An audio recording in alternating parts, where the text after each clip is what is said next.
तो जनाब पहले अपनी मंजी के नीचे डांग फेरें। अब थोड़े से पैसे देता है, सब्सक्राइबर ले आओ, सब्सक्राइबर नहीं है, ये हाल था आपका। अस्सलाम वालेकुम दोस्तों, क्या हाल चाल है? ठीक ठाक है। पिछले 2-3 दिनों से मैं जो तमाशा देख रहा हूं उसके बारे में मैं बात करना चाहता हूं। वो तमाशा ये है कि कासिम अली शाह ने इंटरव्यू किया इमरान खान साहब का और अपने एक दिली ख्वाहिश का इजहार कर दिया। और ये हक हर बंदे को होता है कि वो अपनी दिल की ख्वाहिश का इजहार करे ऐसे बंदे से जिससे उम्मीद हो कि उसे ये चीज मिल जाएगी। जैसे माँ बाप से बच्चा कोई चीज लेने के लिए ख्वाहिश का इजहार करता है, तो इसी वजह से कासिम अली शाह ने भी अपने दिल की ख्वाहिश का इजहार कर दिया। लेकिन उस बेचारे को क्या पता था कि वो बेचारा इस तरीके से पूरे सोशल मीडिया पर बदनाम हो जाएगा और डॉलर कमाने वाली मशीन आफ्ताब इकबाल के हत्थे चढ़ जाएगा। पिछले 2-3 दिनों से आफ्ताब इकबाल के चैनल पर आप क्लिप्स देखिए, कासिम अली शाह की बेइज्जती कर दी, कासिम अली शाह को खच बोल दिया, कासिम अली शाह चवले मारने वाली मशीन है, ऐसे ऐसे थंबनेल लगाकर आफ्ताब इकबाल ने कासिम अली शाह को बेचा और उससे डॉलर्स कमाए। आपको क्या लगता है कि वो बगैर किसी लालच के ऐसे वीडियोस बना रहा है? कासिम अली शाह एक ट्रेंडिंग टॉपिक था, आफ्ताब इकबाल ने उस टॉपिक को पकड़ा, उसके ऊपर वीडियो बनाई और आपको नहीं पता इतने डॉलर्स कमा लिए हैं आफ्ताब इकबाल ने कासिम अली शाह को बेचकर। और आप क्या समझते हैं कि बगैर किसी लालच के कोई भी चैनल उठकर कासिम अली शाह को बेची जा रहा है, कासिम अली शाह का नाम ले लेकर चीख रहा है? अरे भाई क्या हो गया, उसने अपनी ख्वाहिश का इजहार कर दिया। मैं अपनी ख्वाहिश का इजहार करता हूं कि मुझे भी बहुत सारी हस्तियों से मिलने का शौक है। मैं अपनी ख्वाहिश का इजहार करता हूं कि जब वो मेरे सामने आए मैं उनके गले लगना चाहता हूं, उनसे सलाम लेना चाहता हूं, उनसे प्यार मोहब्बत की बातें करना चाहता हूं। तो क्या हो गया, हर बंदे के दिल में यह ख्वाहिश होती है। अगर कासिम अली शाह ने कोई ख्वाहिश का इजहार कर दिया तो आफ्ताब इकबाल पूरे पंजे लेकर उसके पीछे पड़ गया। और आफ्ताब इकबाल से मैं पूछना चाहता हूं कि आप उसको खच कह रहे हैं, तो आपने अपने शो में बैठकर कितनी बार खच्चे मारी हैं? आपको याद है, सुल्तान राय के खिलाफ स्टेटमेंट देके आपने खच्चे मारी, अंबिया कराम, औलिया कराम, सहाबा कराम के खिलाफ स्टेटमेंट देकर आपने खच्चे मारी हैं और बहुत सारी सेलिब्रिटीज की डिमीज बनाकर आपने खच्चे मारी हैं। और आपके शो में बैठे हुए जितने भी फनकार हैं उनके हाथों आपने कितनी बार खच्चे मारी हैं? आपको याद है, आपने राना सनाउल्लाह की डमी बनाकर क्या क्या खच्चे मरवाई हैं बब्बू राणा से और मुबीन गबोल से। आपको ये याद नहीं? आप खुद कितनी खच्चे मारते हैं आपको पता है? कोई भी फनकार आपकी कुर्सी के पास आता है, आप कभी उसका हाथ मरोड़ देते हैं, कभी टांग मरोड़ देते हैं, कभी उसकी गर्दन को पकड़ लेते हैं, बच्चों वाली तो हरकतें करते हैं आप।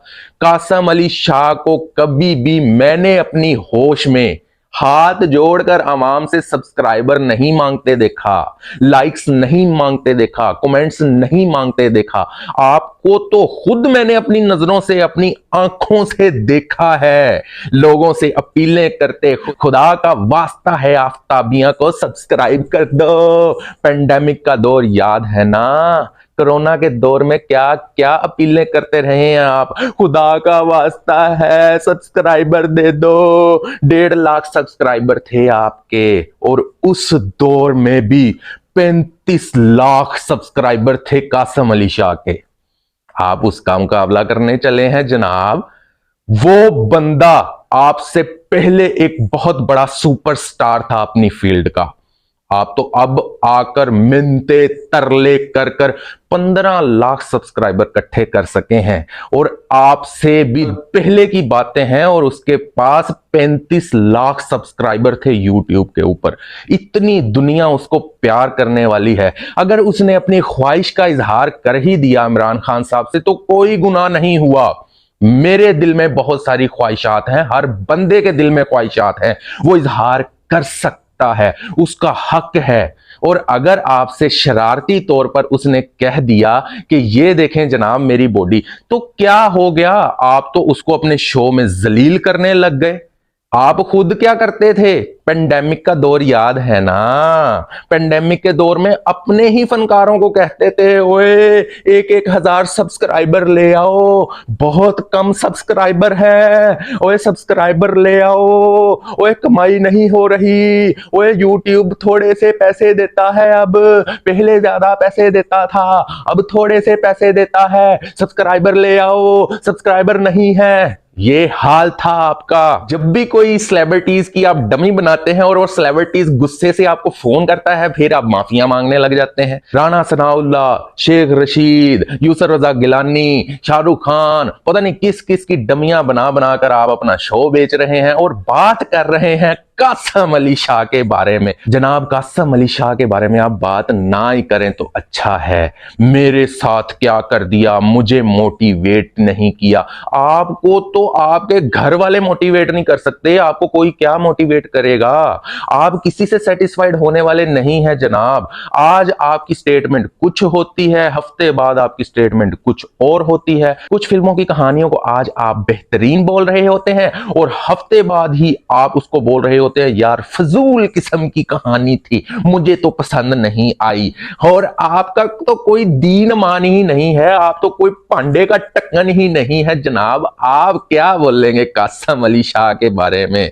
कासम अली शाह ऐसी हस्ती है कि कोई भी आम आदमी सिर्फ 1 मिनट उसको सुन ले, उसका दीवाना हो जाता है। यार आप क्या बोलेंगे कासम अली शाह के बारे में? कासम अली शाह ने आज से 10 साल पहले, यकीन करें, बीबियों को अपना दीवाना बना दिया अपने सिर्फ अल्फाजों के सर पर।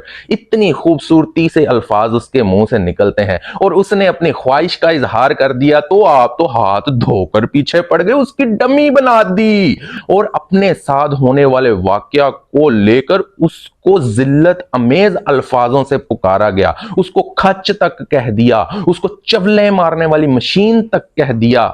तो जनाब, पहले अपनी मंजी के नीचे डांग फेरें, आपको खुद पता चल जाएगा आप खुद क्या हैं। आप लोगों को कहते हैं वो खच है। आप अपने कमेंट्स पढ़ा करें, मुझे लगता है आप अपने कमेंट नहीं पढ़ते। और जनाब, उसको खच कहने के बाद लोगों ने आपकी कितनी छतरोल की है आपको तो पता ही नहीं है, मेरा ख्याल है। आप कासम अली शाह के बारे में बात करेंगे। अल्लाह हाफिज।